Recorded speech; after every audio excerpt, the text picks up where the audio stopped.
Fala galera, Laerte Viana na área, aqui do meu lado já estão vendo o campeão peso mosca e o cinturão ali em cima para deixar bastante claro. Alexandre Pantoja, que no dia 28 de junho entra em ação o UFC 317 contra Kai Kara-France. Seja bem-vindo, Pantoja. Um tempinho que a gente nos falava, como é que estão É, as coisas por aí?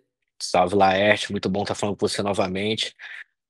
Colecionando cinturões, né? Focado aí, reta final por 317, que card incrível, tô muito feliz de fazer parte. Não só, né, defender meu cinturão, mas poder ver o início de um novo reinado do Charles, com uma luta que tem todo um glamour especial, né? Uma luta que ninguém estava esperando, então é um card muito bom fazer parte, né? Renato Moicano também ali. É, o Borrachinha também tá no card, não é isso? Então, Vários cara, brasileiros, né? é, Robocop, tem uma galera acho que boa. uma noite, se tem o La Noite do México, vai ser a noite do Brasil, né?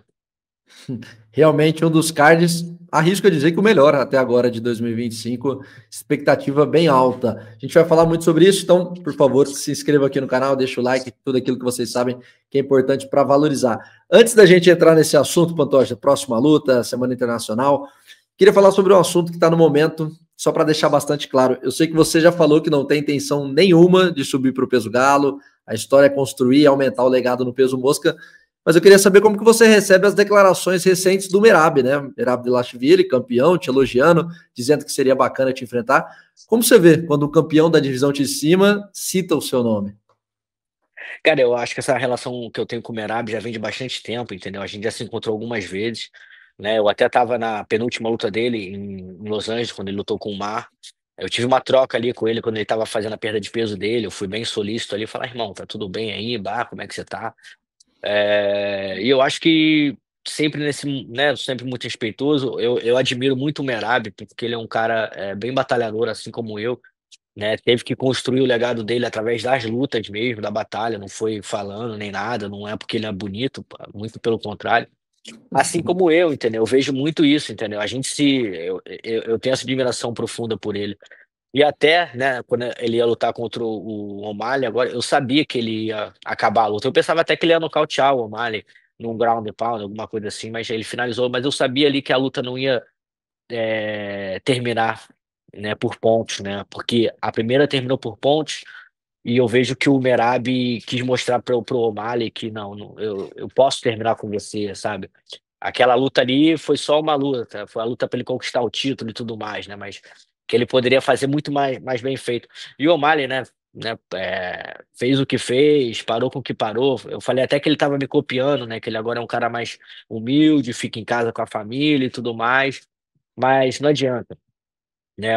Ele é um ótimo lutador, o O'Malley, um artista marcial, só que o Merab é um verdadeiro guerreiro, sabe? Então, eu sabia que ele ia Jogo no vencer. caixa, né?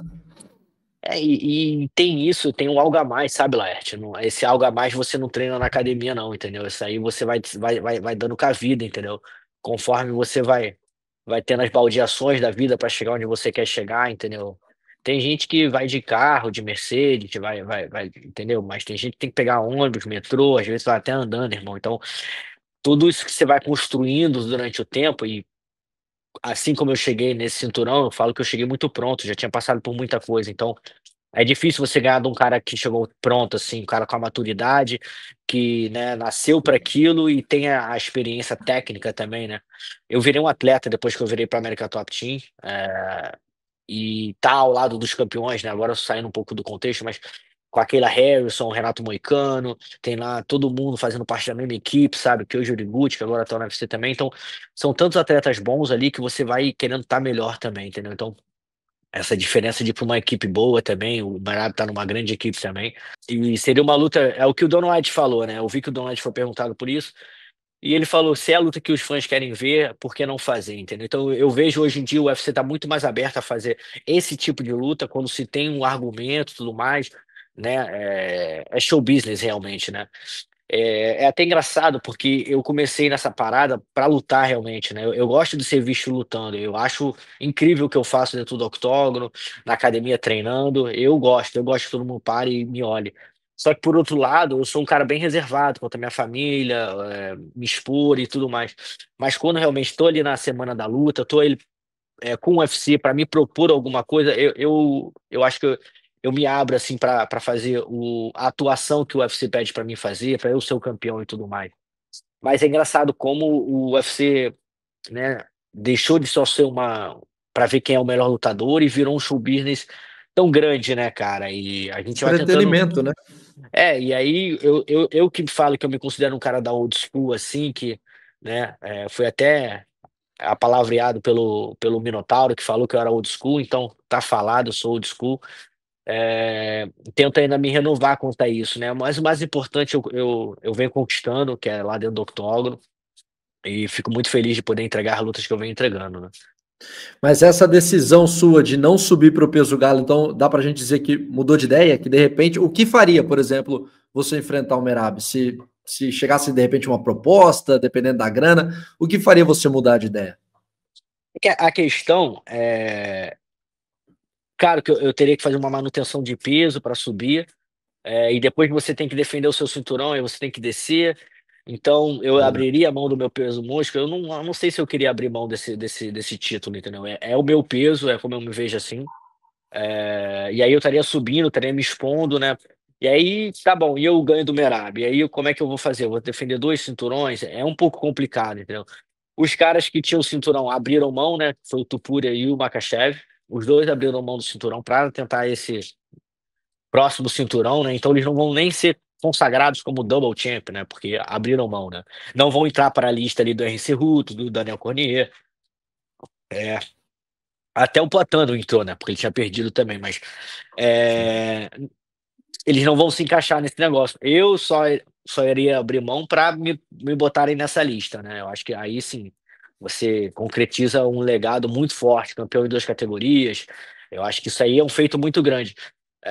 Talvez quando eu já tiver feito o que eu quero fazer na minha categoria, e ver que subir não é mais uma opção, seria mais como uma obrigação para mostrar para mim mesmo. Mas me sinto muito bem na categoria, o Merab também. É muito difícil defender as categorias, eu acho que a gente tem feito um bom papel, né?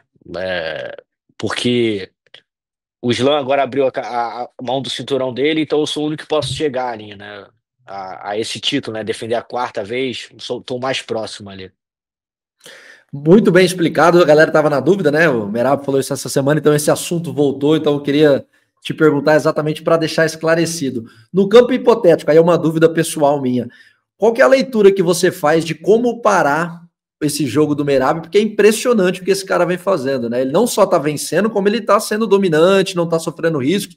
Pô, 13 vitórias seguidas, bateu 4 ex-campeões e outros nomes bem relevantes, e ninguém conseguiu desvendar o jogo desse cara até agora. Para mim, já é acho que não é exagero colocá-lo como o maior peso galo da história pelo currículo que ele mostrou, construiu, né, melhor dizendo. É ganho O de que todo mundo, sem fazer? sombra de dúvida. O que fazer? Se vocês fossem se enfrentar, por exemplo, o que fazer para parar esse mini monstrinho aí? Cara, eu acho que quando você luta com um lutador como ele, seria no grappling, né? Eu acho que eu tentaria ganhar no grappling, tá? Aí iria afiar muito meu jiu-jitsu e eu iria confiar nisso. Eu iria aproveitar a oportunidade se ele me botasse para baixo para usar aquilo, entendeu? Eu tenho inúmeras chaves, saindo de baixo também, armlock, triângulo, vai pro pé, consigo rodar para as costas também. Então eu acho que é um diferencial que você possa ter. E eu sei que eu tenho esse diferencial do grappling, entendeu? Eu confio muito no meu jogo de chão. É, E eu acho que isso é uma falha que os caras que lutam com ele têm, né? Porque às vezes o cara acha que vai conseguir vencer esse antijogo dele, mas é quase impossível você vencer um antijogo de um cara que é menor da divisão. Ele é um cara curto, é, não tem tanta envergadura, então é difícil. O centro de gravidade ele é muito forte. Então é muito difícil lutar com um cara. Ele é quase com um anão, né? Lutando com os caras que são maiores que ele. E fica muito difícil de quedar. E não ser quedado por um cara como esse, entendeu? Porque ele já tá ali no teu quadril. Então, ele bota um pé ali e pronto, já era. Porque a diferença ali de você deixar o cara leve, você conseguir derrubar o cara, às vezes é o footwork, né? É um pé. Você vira o pé para um lado, vira um pé para o outro, acerta o pé e pronto. Então, esses passos que ele tem que dar são mais curtos. Então, ele consegue botar todo mundo para baixo. Pô, ele botou o Cerrudo para baixo fácil. O Cerrudo é campeão olímpico de wrestling, entendeu? Bizarro. Então, eu acho que um cara para vencer ele. Acho muito difícil não cair. né? E como o Aldo não caiu, mas o Merab botou ele ali na grade, conseguiu fazer a leitura bem ali. É um cara chato de você jogar, entendeu? Então, eu acho que se fosse para apostar alguma coisa, falando de mim, eu iria apostar muito em ficar forte, bem forte mesmo, e muito no grappling. Fazia jiu-jitsu de kimono mesmo, sabe? Fazer as transições, pegar aquela força do jiu-jitsu mesmo do kimono. Claro, tem que usar o wrestling também, mas às vezes quando o wrestling é tão forte quanto o dele, você tem que usar aquilo ali a seu favor, entendeu? Não iria nem me preocupar em tentar levantar, entendeu? Ele me derrubou? Tá ótimo, vamos lutar aqui embaixo aqui, entendeu? Essa é a questão, né? Porque quando você enfrenta um cara que é tão bom no que se propõe a fazer, inevitavelmente ele vai derrubar. A questão não é você treinar para não ser derrubado, é treinar para o que fazer quando for derrubado, né? Porque Ah, ele vai, exato. uma hora ele vai. Vai Ainda mais ele derrubar. que tem um gás infinito, não E cansa. aí, imagina, você tá treinando para não ser derrubado pelo cara. Primeiro minuto de luta, pô, caiu com a bunda no chão. É, Então já frustrou te seus planos. frustrou, entendeu? Então usa isso, né? Sabe que você vai cair, começa a fazer essas transições embaixo ali, eu acho que seria mais jogo. Fazendo uma analogia rasa, aliás, nem tão rasa assim, mas fazendo uma analogia de jogo, é como a galera do peso médio que vai enfrentar o Shimaev, né? Não treine para parar as quedas dele, porque ele vai te É. derrubar. Treine para Então, levantar, para o sobreviver. Duplessis é bem forte, né, cara? Ele é um cara bem forte ali pra fazer essa toreada com o Makhachev, vai ser interessante. Sim. Mas ainda acho que realmente o grappling é uma coisa muito forte, cara. Acho que Meio que o define cara. onde a luta vai acontecer, né? E Querendo é ou não. engraçado porque tem um cara na minha categoria, que é o Josh Van, né? Que ele até ganhou do Bulldoguinho nessa última categoria. E se eu não me engano, ele tinha lutado contra o japonês, né? Taira, que é muito bom de grappling, tentou quedar ele várias vezes e não quedou nenhuma vez, que seria o jogo dele. Então o cara ou tem que ser muito diferente nessa defesa de queda. É, e o que vai acontecer comigo também, né? Porque eu jogo. Apesar de eu gostar muito de trocar porrada também, teoricamente o jogo mais fácil seria no grappling com o Kai Kara France, né? Mas ele também tem a melhor defesa de queda da categoria. E vai ser um embate realmente muito interessante para mim. Eu tô feliz de poder ter uma dificuldade dessa nessa luta. Um outro assunto aqui em relação a isso de valorização. Se por parte da empresa eles estão cada vez mais te colocando para cima, tem um assunto que enche o saco da galera, gera revolta toda semana que tem uma atualização, que é aquele bendito ranking pound for pound, que é inacreditável você com 3 defesas de cinturão, seu décimo, Ian Kalaev, Jack Della Maddalena, que não tem nenhuma defesa, o Volkanovski, que acabou de recuperar o cinturão, mas não era campeão, tá todo mundo na sua frente. É uma palhaçada, né? Convenhamos aqui. Se sente desrespeitado com isso, Pantoja? Lembrando para a galera, não é o UFC que faz esse ranking, são a galera da mídia ali, alguns jornalistas, mas você se sente, pode dizer que desrespeitado em estar em décimo com todo o histórico que você tem? Então, Leti, eu já tentei entender vários critérios que poderiam ser feitos nessa questão do ranking, né? Questão de defesa de cinturão, questão de performance, questão de sequência de invencibilidade. E todos já caíram por terra, porque ou o Volkanovski perdeu, e aí voltou para frente. Olhei ali no sequência de vitórias também, não faz sentido.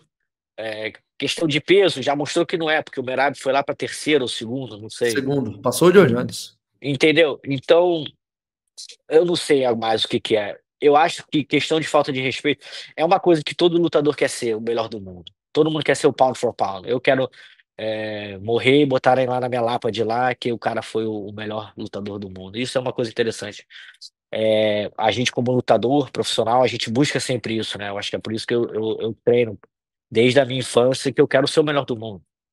Então, é uma coisa que me motiva a ver isso. É uma coisa legal também que eu vejo que muita gente defende o meu lugar. Então, hoje em dia, ter o cara apontando pra mim falando que não, o Pantoja é o número 2 do mundo ali. Caraca, a gente tem um brasileiro que é o número 2 entre todos os lutadores do mundo, o cara é o número 2. Porque eu me vejo, só posso me ver atrás do Islam Makhachev, né? Pela questão de defesa de cinturão, eu acho que esse é o maior trunfo que alguém tem que ter, né? Quantas vezes o cara ganhou o cinturão no campeonato mundial? Eu ganhei 4, eu defendi 3, entendeu? Então eu acho que isso realmente tem que entrar no critério. Mas surge pra mim como algo motivador, realmente, né? Eu quero entrar nessa luta com o Kai France, fazer uma boa performance, e ver meu número subindo, tanto financeiro, no pound for pound. Acho que tudo isso serve pra mim. A minha vida sempre foi assim, sabe? Sempre tomando porrada, nada foi fácil, nada foi de bandeja, então eu sempre busco as coisas, a dificuldade para me, para me levantar, sabe? Para me motivar. Tô curioso para ver como é que vai ser a atualização desse ranking, se os planos derem certo, você venceu o Kai Kara-France, porque, pô, é sacanagem. Na minha visão aqui, eu posso falar isso, eu acho que é Ainda uma mais grande para brasileiro, sacanagem. né, cara? Eu acho que a gente, como brasileiro, né, infelizmente, eu venho a ser só o único ainda que tô com o cinturão. É, espero que dia 28 de 28. junho sejamos dois, né? Eu e Charles. Depois de uma noite memorável, acho que todo mundo ali tem grande chance de sair bem pro Brasil. A gente vai sair bem na fita, como eu falei. Se tem um La Noite, esse vai ser a noite do Brasil. A gente vai falar sobre isso. O Pantoja já me deu o gancho para o próximo passo aqui do papo. Eu vou até dividir, Pantoja. Vou deixar essa primeira parte, vou soltar num vídeo diferente, porque ficou legal você falando sobre o Merab. Então fiquem ligados que nos próximos dias, o Pantoja falando sobre a luta dele com o Kai Kara-France, o UFC 317 e tudo mais. Então se inscrevam aqui no canal e ativem o sino, que assim que o vídeo for ao ar, vocês acompanham.